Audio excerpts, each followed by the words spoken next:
All right, here's one. All right, let's go ahead and add some sources over here in OBS. So one thing I see everybody, like so many clients doing, is they will shove everything into one scene versus having multiple scenes. So what do I mean by that? Let's just add some stuff in here into the scene, and I'll show you what I'm talking about. So we're going to add an image.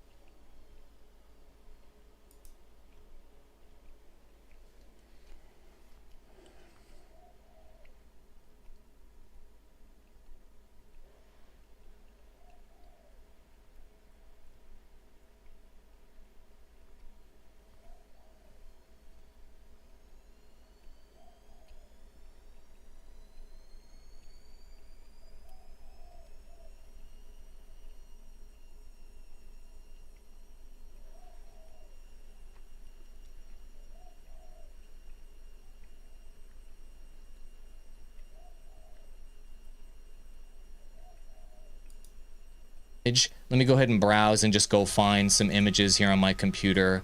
Here's a banner. Perfect. Here's an image source. Let's go ahead and transform this and make it fit to screen. I'm just going to add a couple here as an example to go over the next items that people screw up. We're going to do a microphone. So I'm going to add the microphone I have plugged into that computer, the Shure MV7. We're going to add that right here, right? And then let's add one other thing. Just as an example, we'll do let's see here, a display capture of one of my other displays. We'll choose my vertical display, not that one, my vertical display. There we go. There's chat. Okay, so I've got three things that I've got here in OBS that I'm doing in real time. A big mistake that I see a lot of people making in OBS is they will shove literally everything that they ever wanted to have into their stream in one scene.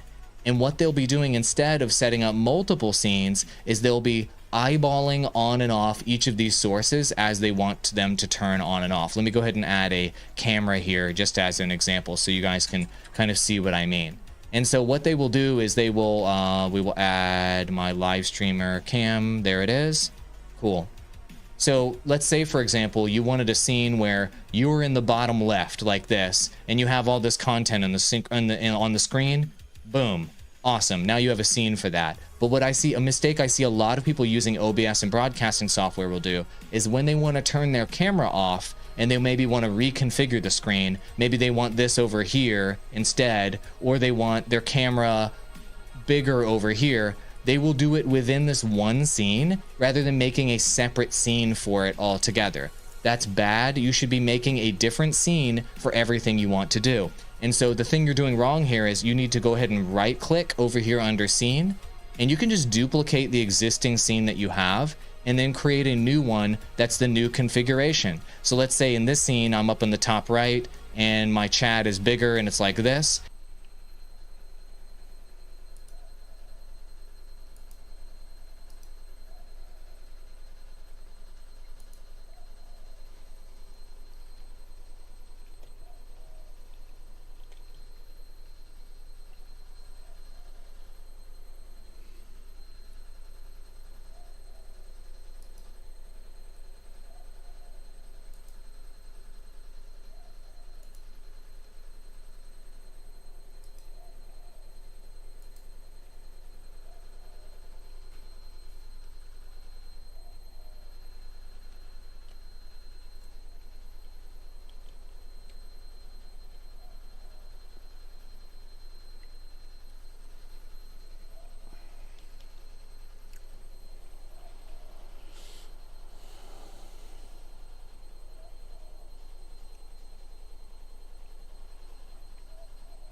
What's up everybody, in this video I'm going to show you how can we easily create YouTube logo on Canva. So here we are on our YouTube channel.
What's up everybody, in this video I'm going to show you how can we easily create YouTube logo on Canva. So here we are on our YouTube channel. Firstly, let's go.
Go to customize channel folder, and from this page we're going to branding folder.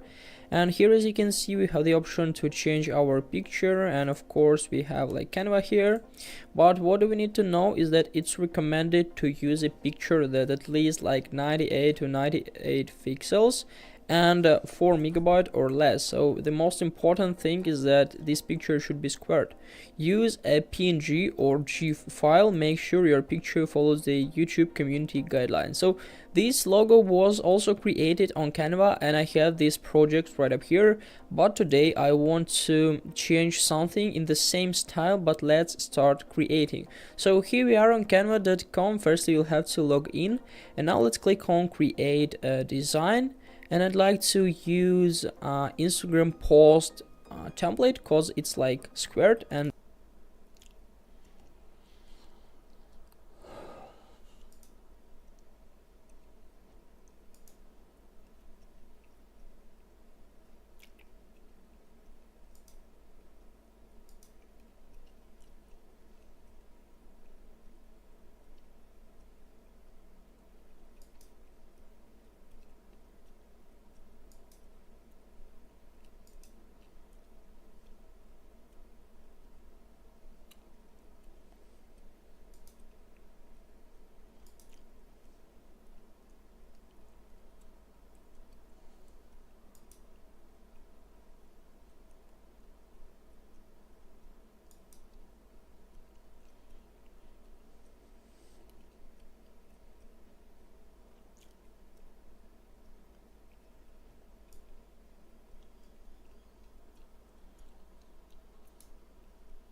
.com. First you'll have to log in, and now let's click on create a design, and I'd like to use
Use Instagram post template because it's like squared and it's a high quality. So let's click and we'll create like empty project here.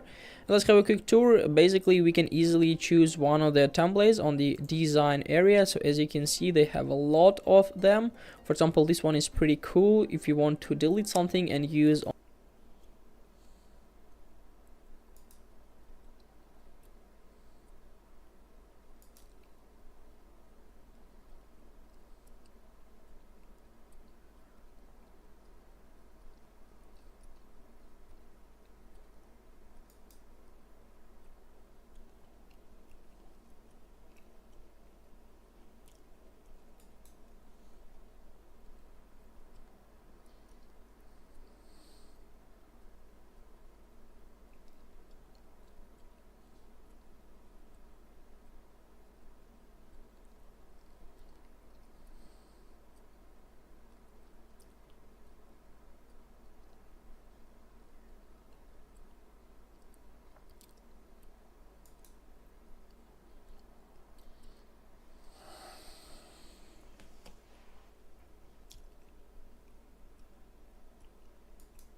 only like background.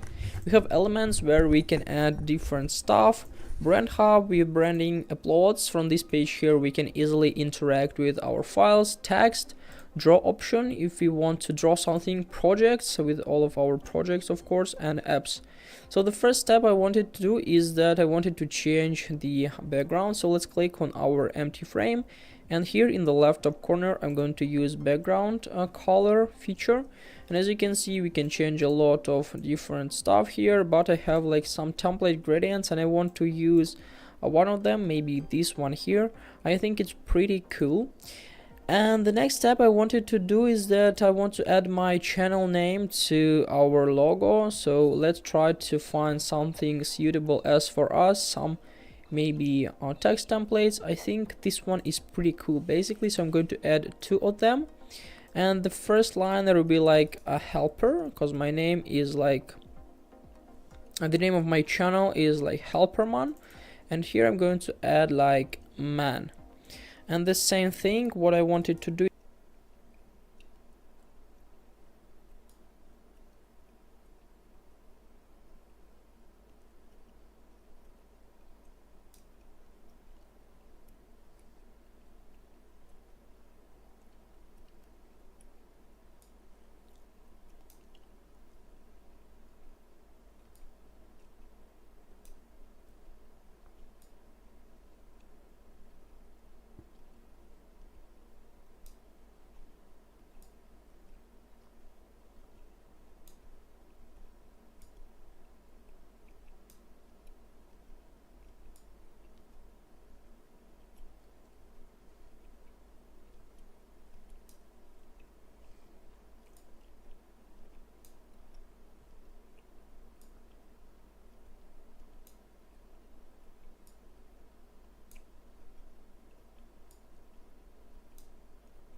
What's going on, guys? My name is Dale from Creator Pro website. In this video, I'm going to show you how to make a logo for free in just 5 minutes.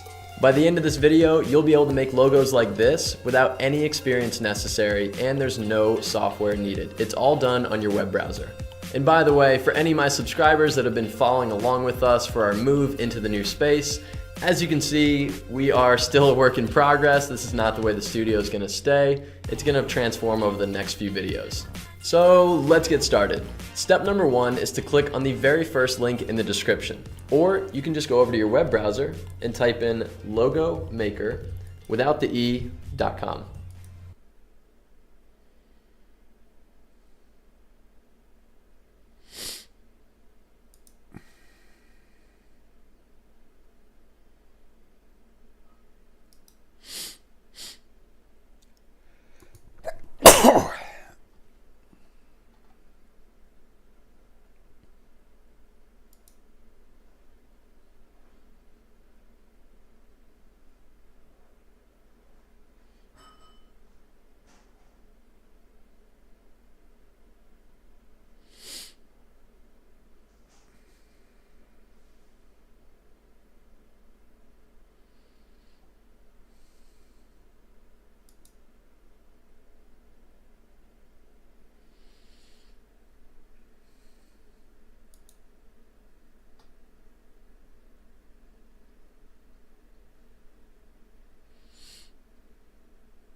Everything's on, ready to go.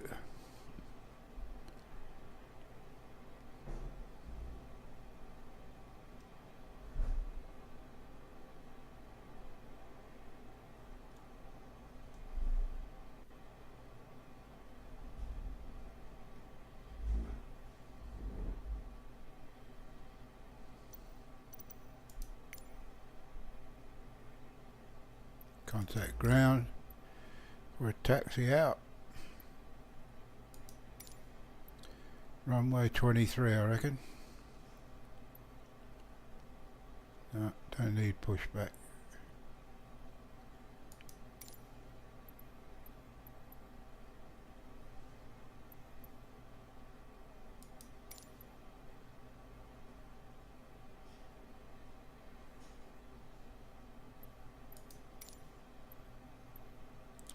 Yep, runway 23. Contact tower when we get there.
We've taken off from Adelaide Airport, runway 23, cruising 8,000 feet.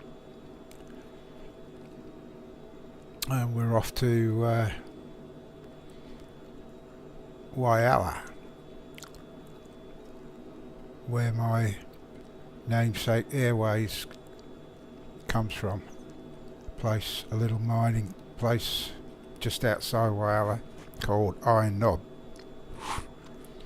So that's where we're heading.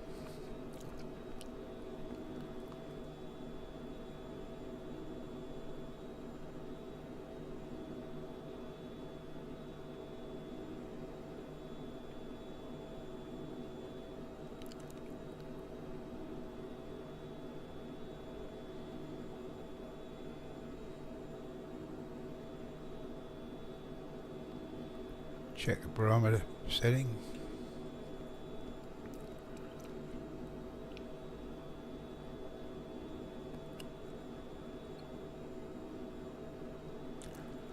Everything's fine, everything's in the green. Got plenty of fuel. Oil temp's good. Oil pressure's good. Just under half a tank.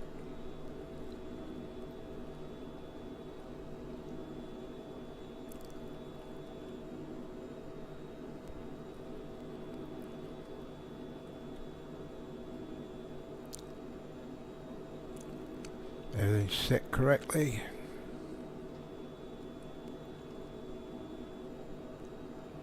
Sit back and enjoy it. Shouldn't take too long to get there.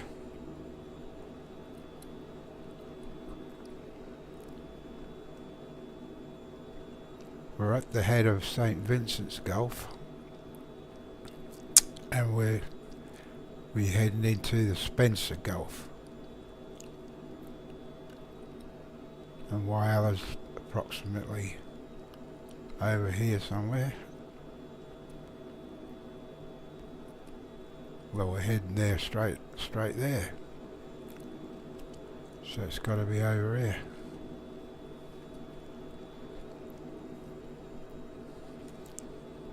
Let's have a look.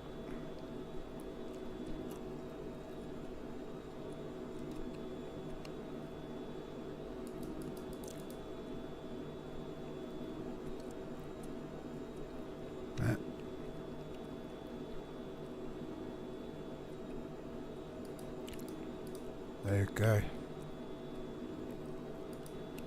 Spencer Gulf, St. Vincent's Gulf. Iron Knob's around here somewhere. Just to the left, northwest a little bit.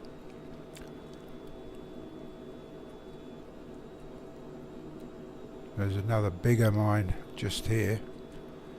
So we'll go around, check that out, then come back round here and then land in Whyalla.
Oh my gosh, what kind of craziness is going on here, friends? What did I miss? People dropping stuff in here left and right. My goodness, let me get caught up. My goodness. Friends, hey, we've got a gifted membership by our friend Mr. Osflat Simma, gifting us a Symphonetic membership. Thank you so much, Shane. Appreciate you. That membership went out to Renato Sampaio was gifted a membership. Look at everybody. I love it. Dropping in the orange whips, the STDs to Shane. Shane even dropping in top of the scent. Am I missing top of the scent, Shane? Thank you so much, my friend. Appreciate your continued support, Shane. You are one in a million, my friend, and definitely appreciate you. Look at this stupid boom thing getting out of control here. What is going on? Stuff is still happening. What's going on here? What else did I miss? Now I got to scroll up here and see what I missed. Let's see. Got it by Shane. Holy crap. Aces down in the house. What in the heck?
Hello everybody, good evening and welcome to the United Stands. I'm Mark Goldbridge and this is your latest Manchester United news and transfer news as we talk more leaks from the Manchester United dressing room as senior players apparently grow weary and tired of Erik ten Hag's tactics. We'll talk about that. Also, Onana dropped by Cameroon, but he's not coming home because they've just won a game of football, so that's not going to happen.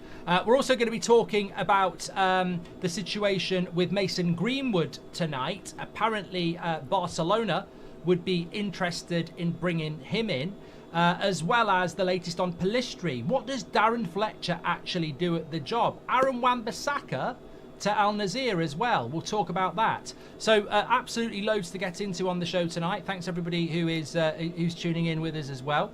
Absolutely love that. And big shout out to Cameroon for winning their game of football tonight. Absolutely fantastic, incredible. Before we get into all of that though, we have got a bit of trivia for you. More leaks are disappointing. I agree with people in the chat about that, but we are sponsored by Boohoo Man. It's the winter. It's a winter night. I've got my Boohoo Man hoodie on, and Boohoo Man are sponsoring the show this Tuesday night for you. You can get 10% off with the code Goldbridge, as always, through the link in the description or by scanning the QR code next to me. Fantastic clothing at a very reasonable price with an additional discount of 10% with that code Goldbridge, and they've also got discounts site-wide at the moment. You can add another 10% on, so if it's a 30% discount and you add this 10% on, you can get even more off. So check it out and kit yourself out with Boohoo Man. And as always, Boohoo Man are coming with a bit of trivia. Today is no different. So can you guess this Manchester United player? I was born on the 21st of October 1981. I joined United in 2006 in January, joining the club for 7 million. I made my debut for the club on the 25th of January, coming on as a substitute for Ruud van Nistelrooy in a League Cup win over Blackburn. That might throw you off a little bit. During my time at United, I won 5 Premier Leagues, 3 League Cups and 1 Champions League. I was voted Manchester United Player of the Year in 2008-2009 for my strong performances at centre-back, especially as there were a number of injuries. I left United in 2014 to join Inter Milan, where my debut came in a friendly against Manchester United. So do you know who we are talking about there? And haha, he has got it absolutely spot on. Vidic. It was Nemanja Vidic. Big shout out to Boohoo Man. Don't forget you can get some lovely clobber like this by clicking the link in the description or going through the scanning the QR code, and make sure to use the code that I've given you, which is of course Goldbridge. So thank you very much for that. Right, let's dive straight into the show. There's lots to get into. Cameroon have just won, which means they won't be going out. They'll go through to the knockout stage of the AFCON, which means Anana will not be coming home. He was actually dropped for the game today. We can talk about that in a little bit. There's also a story in The Sun. I'll take it with a massive, massive pinch of salt that Barcelona are interested in Mason Greenwood. We are the legends. We are the originals. Everybody else is just an echo. We are the original voice. You. I'm talking about you. And we're not going to run the show on Mason Greenwood to Barcelona because we're better than that. It's a rubbish story, and it won't happen until the summer.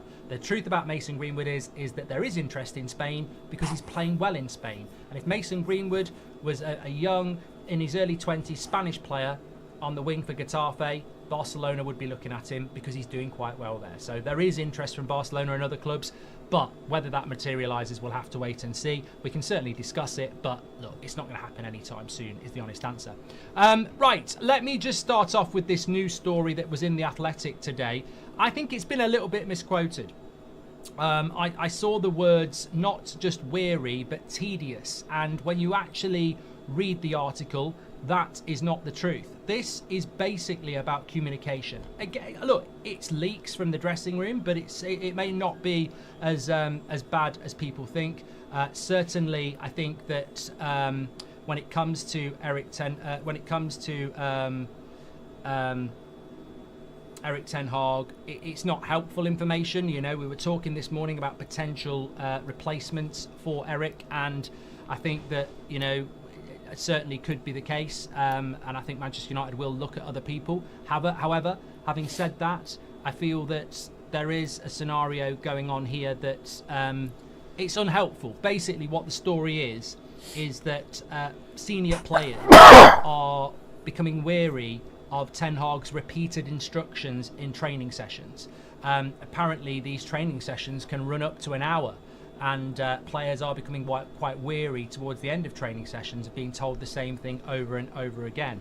I mean, look, it's not the sort of thing that you want coming out from the football club, if we're being completely honest. And again, it just adds that drip effect that is not a good thing for Eric Ten Hag to have at the moment.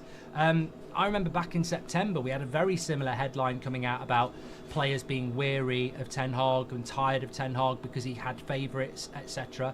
And I don't think that's particularly useful for a manager who is trying to basically keep his job at the moment. So I feel that this is not useful. But when you read the article, it really delves into something that, again, I'm not massively comfortable with. And it's to do with the communication style of Eric Ten Hag. The article itself talks about Ten Hag having issues at Ajax in how he communicates. It mentions not getting the Spurs job because they felt that maybe he didn't communicate that well.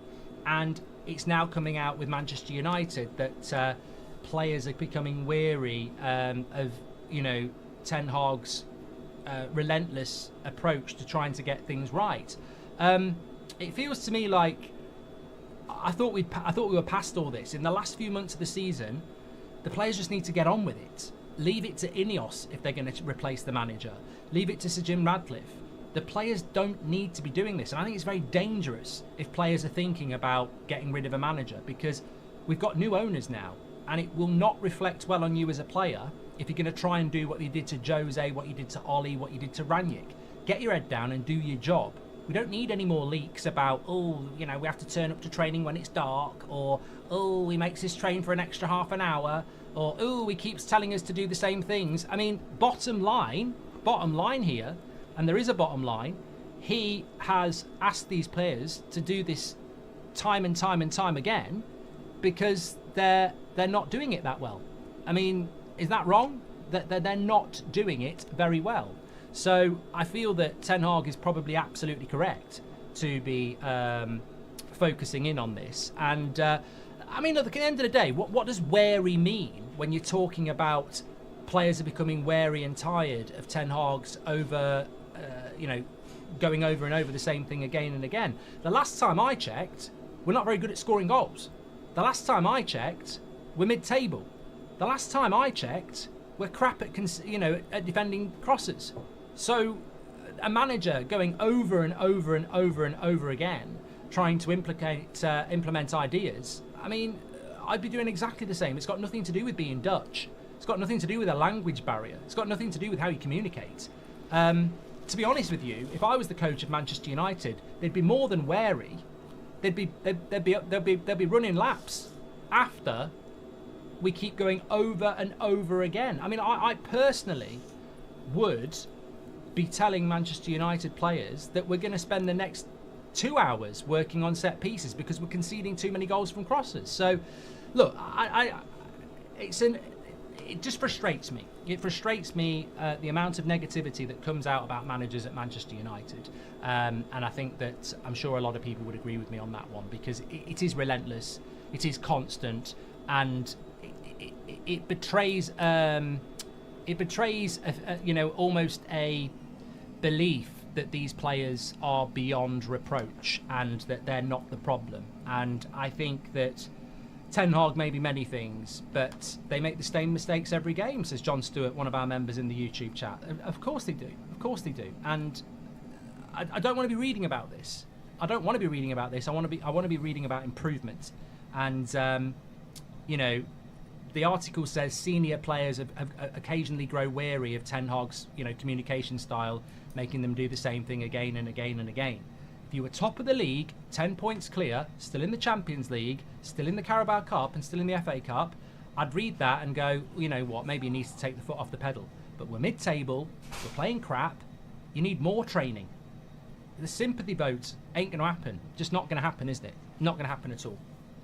Give us your thoughts on that one anyway. And apparently it saps their concentration, having to do things over and over again. I mean, I'd be embarrassed to be associated with that article, by the way. I mean, only The Athletic will know what players and people are putting that out there. But to allow a story to go out where you're happy to say players are wary of Ten Hag's, insistence on doing things over and over again, and it can sap concentration. I mean, bloody hell, you're highly paid professionals. And yeah, it's do better, do much better. Anyway, lots to get into on the show tonight. A few people still coming back on that Greenwood thing. Stephen says, lazy, egotistical players. Sacking the manager should be a last resort, says Charles. He's one of our members, and he says, should be a last resort for the manager. We don't want to be doing that. And not the default. We've got to stop player power, and I would agree with that one 100% on that. And the problem is Eric's ideas are not effective because his tactics and in-game management is not good enough and too pragmatic, says Easy. Well, I always disagree with that because I think that comes down to the players not being able to do it, if I'm being completely honest. But look, one of the players that maybe you can sort of go and say that maybe there is a bit of favouritism would be Onana. I'm just going to go through some of the points made by Chris Wheeler. He was on the United stand last Friday, but he's put a new article out today. Writes for the Daily Mail. Manchester United correspondent. Some interesting stuff coming out about Aaron Wan-Bissaka, about Casemiro. We've actually got lots of topical stuff to discuss tonight. Very interesting as well, Darren Fletcher's role. He talks about Darren Fletcher's role. We've not spoken about Darren Fletcher for a long time. He's got two very exciting sons in the Man United youth setup who you've definitely got to keep a watchful eye on. The name's Fletcher, because we got them come across from Man City. But what's the job Darren Fletcher does? Because I didn't even know. Technical director, I didn't even know. I read what he does, and actually, I think this is a big decision for Ineos to make. Are they ruthless, or are they ruthless with a bit of jobs for the boys? Because I've heard people saying that, as good as Ineos might be for Manchester United, they will display a weakness if they keep certain people in the football club who probably don't deserve to be there. So we'll talk about that as well. Catherine said the England's women's team is Dutch, manager is Dutch and has a similar style, and the players do it for them. It's about mentality. I agree with you, Catherine. I do agree with you about that. Right. Let's talk about this. So, Biinda is set to make his debut on Sunday against Newport County in the FA Cup. regardless of whether Onana comes back. This article was written before Cameroon played Gambia. Cameroon have just beaten Gambia 3-2, so Cameroon are not out of the AFCON. If they'd lost or drawn today, I think they would have been out, and therefore there would have been a chance that Onana's on a plane tonight and he's back in Manchester on Wednesday. So we don't play till Sunday. Cameroon are out. Cameroon are still in it, and therefore Onana wouldn't be available for Sunday anyway. So Okay, we're coming up to Wales now. Apparently, according to Chris Wheeler, he had been Once we're over Wales, we'll be the interesting thing about this is, and I'm northwest. sure many of us are very excited to see Bienda, and not because For a we couple think of he's minutes. better than Onana. No, it's not because I think he's better than Onana. It's because we don't know anything about him. He's a new signing who's not played 1 There's minute. the airport just And there. our current goalkeeper probably deserves to be dropped. So it's exciting to see Bienda play on Sunday. He may well sit there with a bench and a set of cards and have nothing to do. But it'd be nice to see him given some game time. The interesting thing is, I wouldn't be surprised if we see Onana Down back in Manchester 3,000 anyway, feet, so you get a better because view he's done it before and he of might be doing it things. again. It seems tensions are not great with Cameroon, and he was actually dropped today, is what we're hearing. He was dropped today, Put it on and apparently heading. the goalkeeper that plays in a lower division in the French league. I think he plays in League 2 in the French league or something like that. I was reading, so I don't know why Onana got dropped, because I didn't watch the last game. I saw he should have saved the Mane shot, but I mean maybe he's got an injury. I don't know, but he didn't play in goal today, Onana. So look, Bienda will play on Sunday, and Onana, things go from bad to worse. It's embarrassing for him. And look, I think it was Beth said it on Twitter. She's absolutely correct. Onana's paying the price of not putting his foot. You know, he wants to, he's playing in out, shake it all about at the moment, isn't he? You know, he's going to the AFCON, he's not. He's playing for Man United, he's not. He's tried to play both, and to be fair, Cameroon have got every right to say you're not committed. You know, you weren't here until you didn't get here for the first game. So I think it's a French third division relegation team, says ABCD. There it So is I over think there. that when it comes to Onana, I'm sure he'll be back in game for the goal for the Wolves game next That's a Thursday. I road think. I don't know when out Cameroon to- actually play. I'm pretty sure. But he didn't play in goal for Cameroon today. So watch this We'll space. head It's off down definitely there. not going to. Of course he's going to be. Look, Kelly says he'll be Or is that definitely it? frustrated. Of course he's going to be frustrated. You know, he's Manchester United's goalkeeper. He's come Yeah, out. that You know, must be it there. he'd given up playing for Cameroon. Oh He dear. comes out of that retirement to play for Cameroon, and then he gets dropped in a key game in the AFCON. Of course he's going to be frustrated, and he's got every right to be frustrated. But Just a dirt yeah, road. we'll have to see That what must happens with be that. So the it's a watch this space. isn't it? Barren. But Bienda will bigger play in mine goal over at the there. weekend. It looks absolutely nailed on now, and apparently it was going to happen anyway, which is interesting. Thanks to everyone who's watching on TikTok, by the way. We are live on TikTok. Big shout out to Manchester, Haviz, Luke Casey, Castle, Brooklyn, R6 Fandom.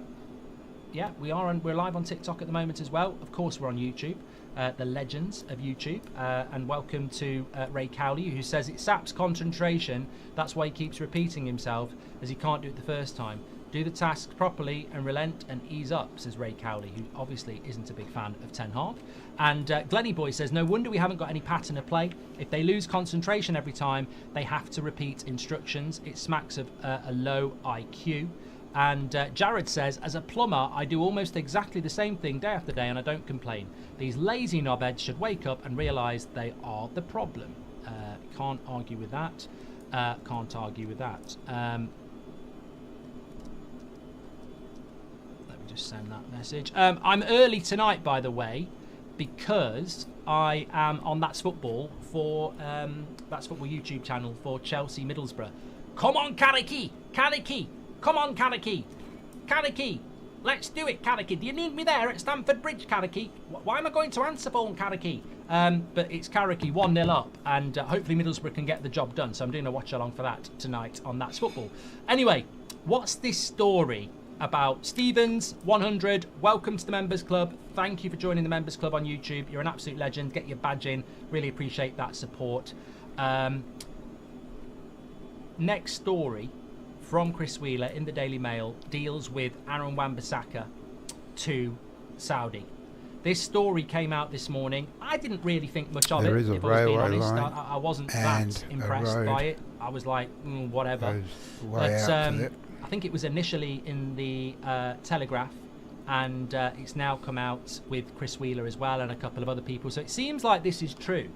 Now, what Chris Wheeler is saying is that in the summer, Man United, Al Nassr, which is where Ronaldo is, probably going to go for Casemiro. Casemiro's 32 next month. He's on 375k a week apparently. Man United might look to move Casemiro on. But the Wan-Bissaka story is about this month. Al Nassr tried to sign Emerson Royale from Spurs for £20 million. I mean, I'd rather have a chicken Royale than Emerson Royale, so that's up to Spurs what they do there. But apparently Spurs won't do the deal, so they're now looking at Wan-Bissaka this month. Now, this creates a really interesting situation, and I'm going to do a poll here on YouTube for you. Would you let AWB go this month? So let me know what your thoughts are on that.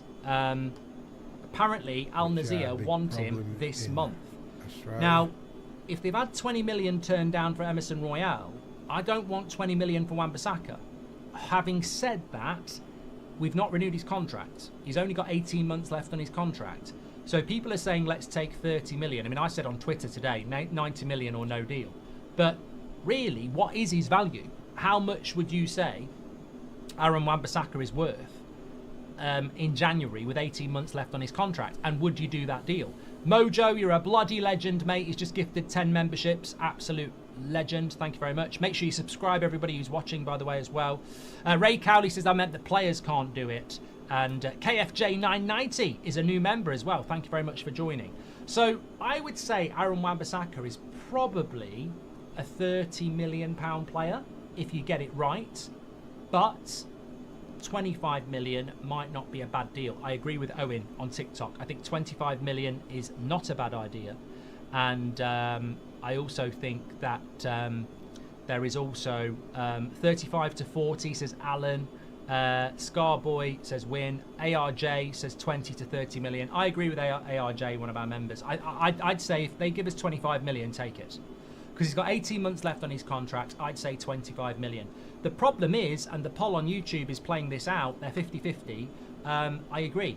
I'm 50-50 on this. I don't know whether we should do this deal or not, because if you let Wan-Bissaka go in January, you leave yourself with Delo and Shaw and Malacia, and that leaves us really short.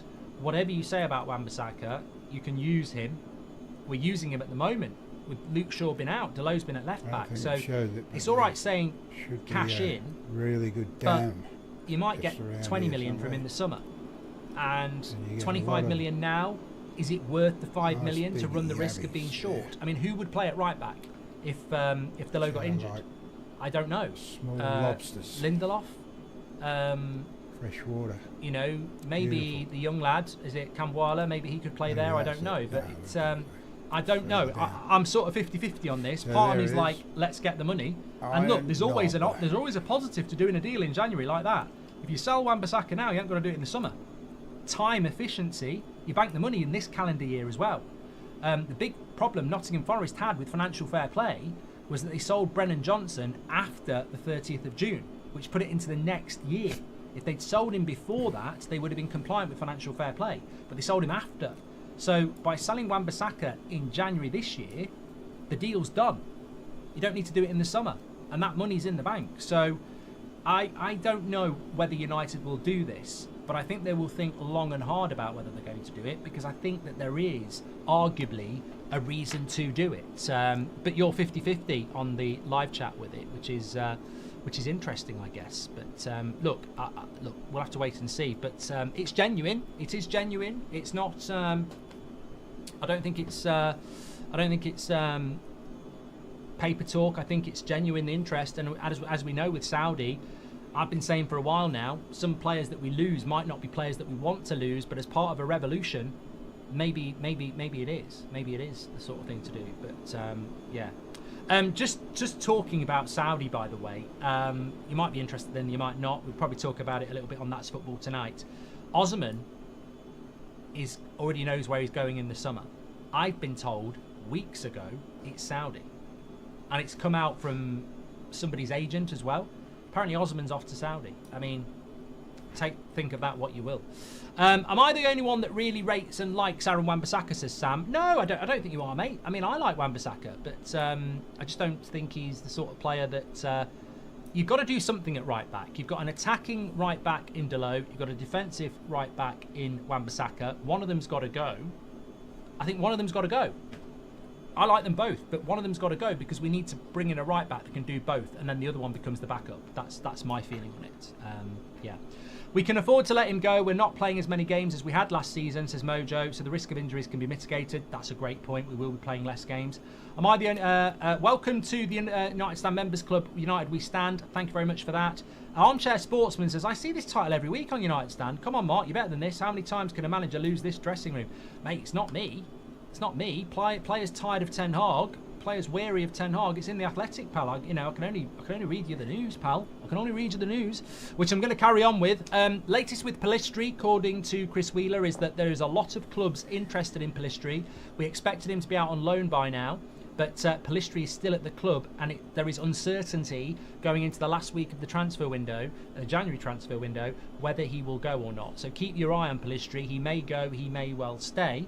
Also, Luke Shaw and Harry Maguire are now back training with Manchester United. This is great news. This is positive news.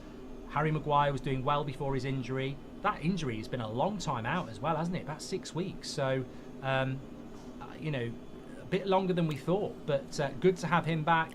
I think that's all of our centre-backs basically fit now. I'm pretty sure. Is Lindelof injured? I don't know. I've not heard about Lindelof, but Varane, Martinez, Maguire, Johnny Evans, Luke Shaw back at left-back.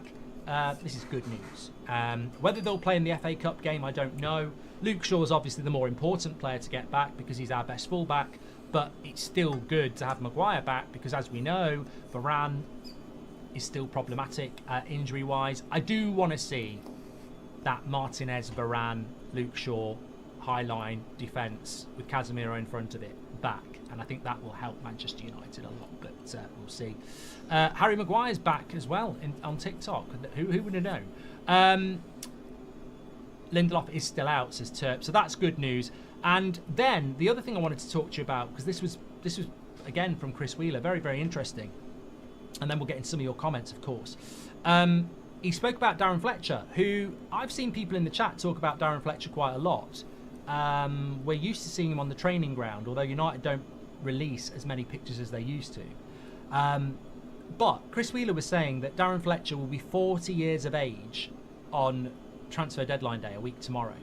But he probably won't be out for a party or a meal on the night because he's the guy that gets called up by all the clubs, because he basically works close with John Murtagh and is the go-between between Murtagh and a lot of clubs as a technical director. So that is what Darren Fletcher does. I knew he was a technical director, but I'd never really thought about Fletcher because I don't really have a massive problem with him. But if Darren Fletcher, I'd never thought about it. What I'm trying to do is, we want to be the best. Barada coming in is a really good recruitment. Dan Ashworth would be a really good recruitment. Paul Mitchell would be good. It's very clear that Ineos want to make big change. The big thing for me is not going to be the CEO or the director of football. It's what they're going to do with that squad. I've seen some of these players here for years. Some of them need kicking out. New players need to come in. We've got to change the mentality in that dressing room. Get rid of the lazy egos and move forward. But also, John Murtagh gets a lot of stick.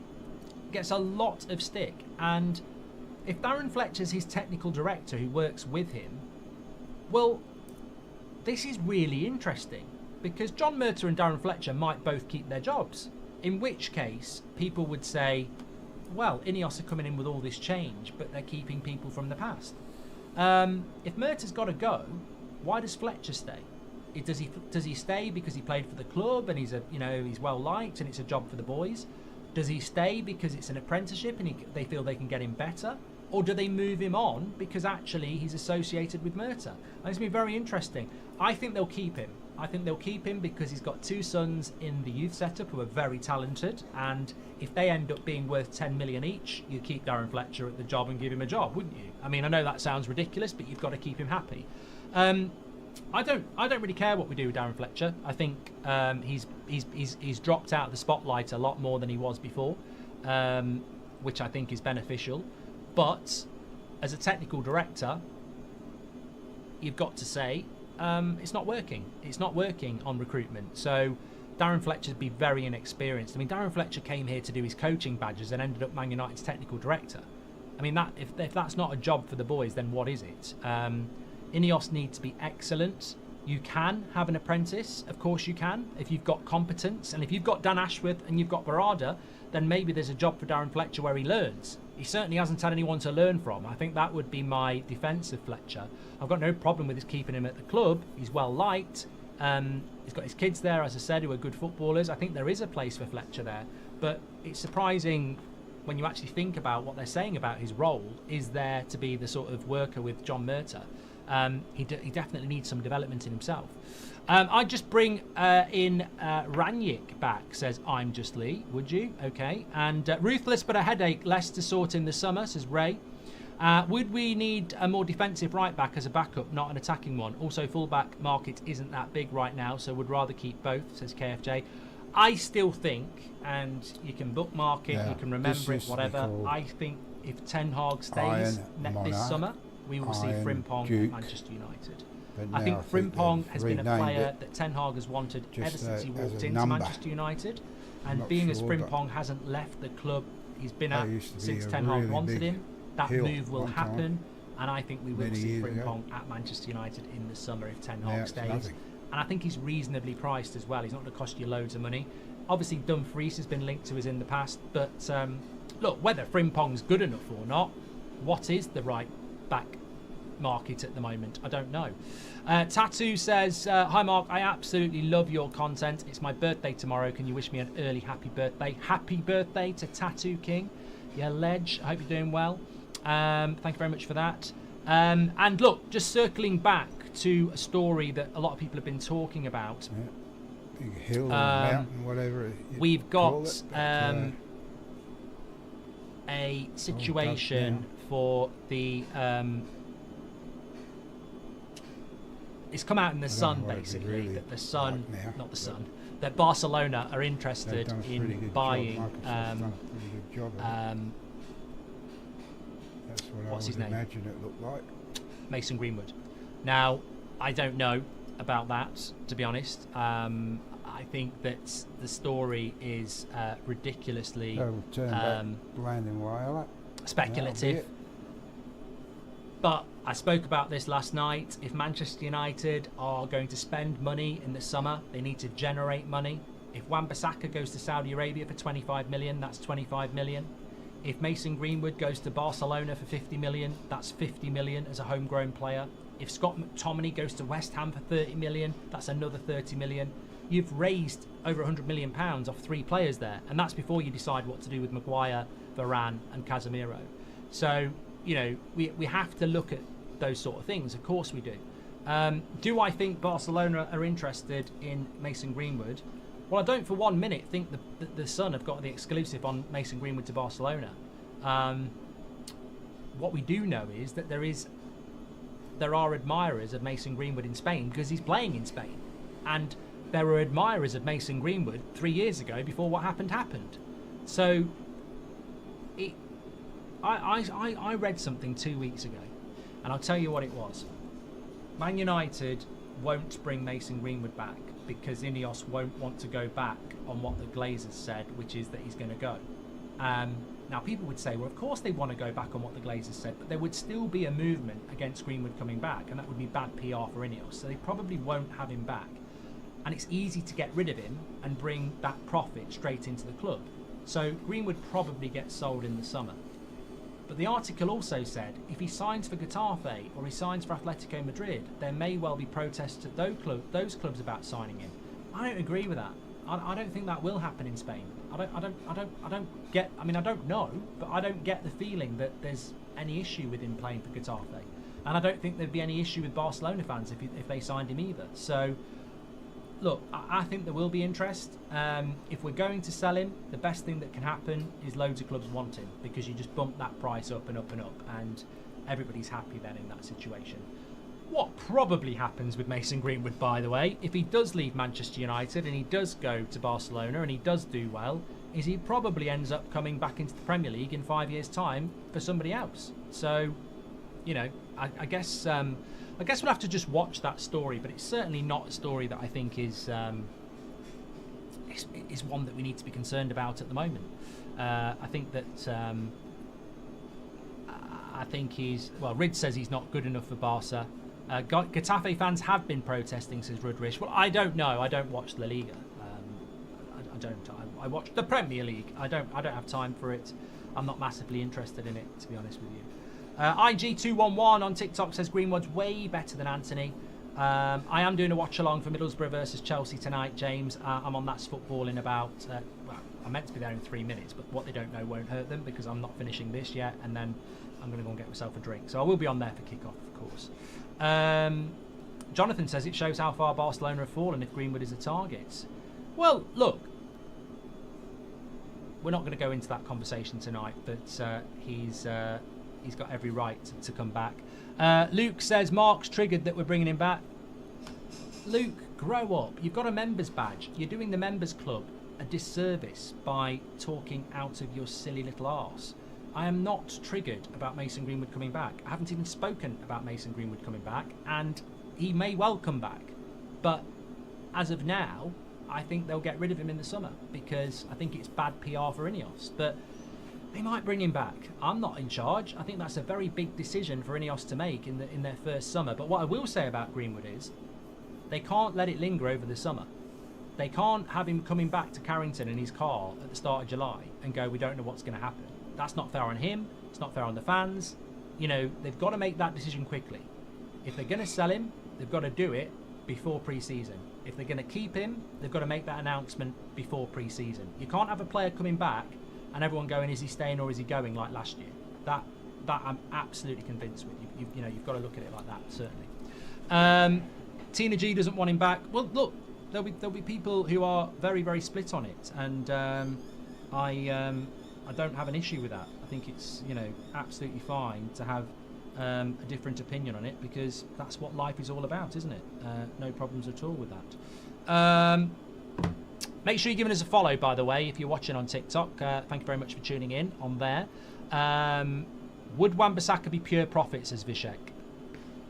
I'd say just about. He must be, it's not far away from the end of his contract, so yeah, we'll keep an eye on that. But look, the bottom line is, I'm not interested in footballers being tired of Ten Hag telling them what to do. You're paid a lot of money to do something most of us would do for free. Get your arse into gear, show us what you're all about. You're mid-table, you're playing crap, you're conceding crap goals. Get on the pitch and deliver. You're nowhere near where you need to be. You should be turning up for training half an hour early and training half an hour afterwards. That's what Man United players should be all about. Moaning about tactics and this, that and the other. Get on with doing your job, because it's going to get a lot harder under Sir David Brailsford. Marginal gains are coming to Manchester United. Right, thanks everyone for tuning in. You're absolute legends. I'm going to be on That's Football in about 5 minutes' time for Chelsea against Middlesbrough. Come on, the Borough. Can Carrick get to Wembley? We'd all love to see it, wouldn't we? Thanks everyone for watching. I'll see you over there in a minute. The funny thing is, I'm still live on TikTok.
knob again.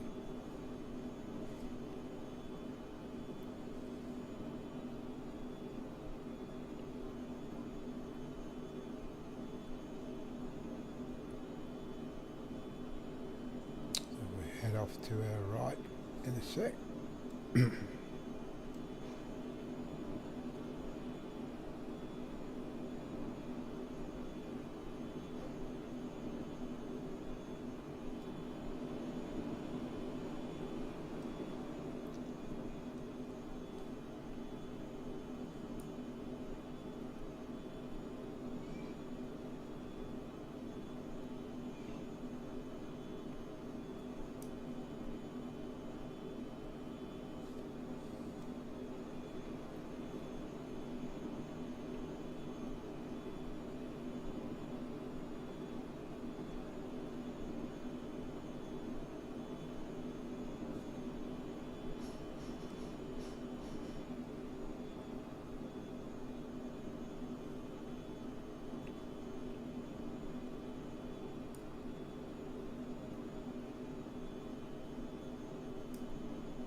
£1.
Don't sink.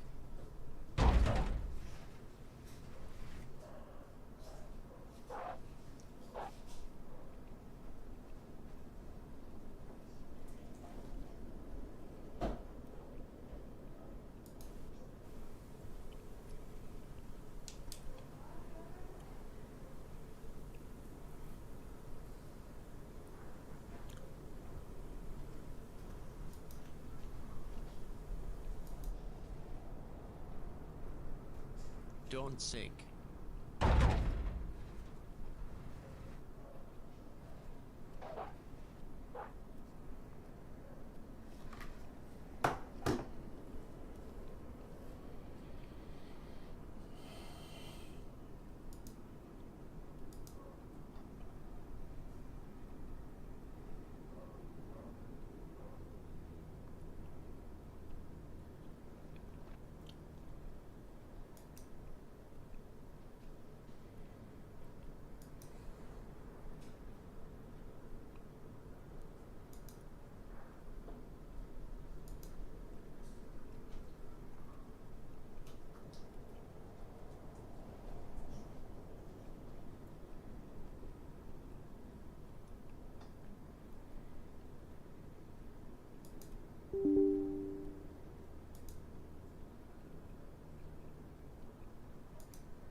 Stuck in your corner here.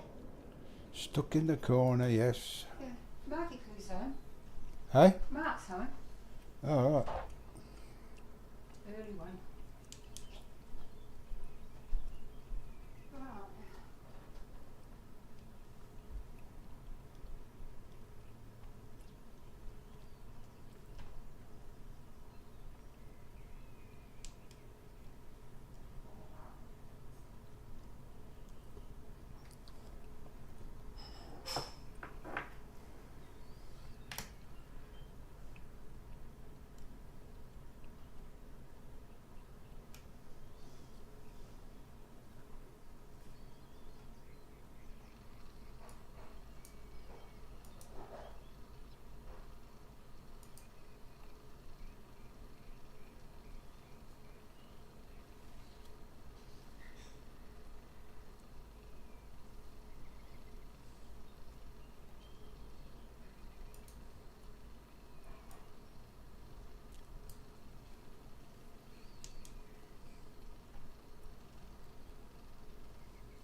Don't sink. Don't sink.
even more stuff that people screw up and get wrong every single day in OBS that I want to talk about right now. And I bet here comes some of the more advanced ones. I bet some of you guys do this stuff and you're like, oh, oops. Are you ready? All right, here's one. All right, let's go ahead and add some sources over here in OBS. So one thing I see everybody, like so many clients doing, is they will shove everything into one scene versus having multiple scenes. So what do I mean by that? Let's just add some stuff in here into the scene, and I'll show you what I'm talking about. So we're gonna add an image. Let me go ahead and browse and just go.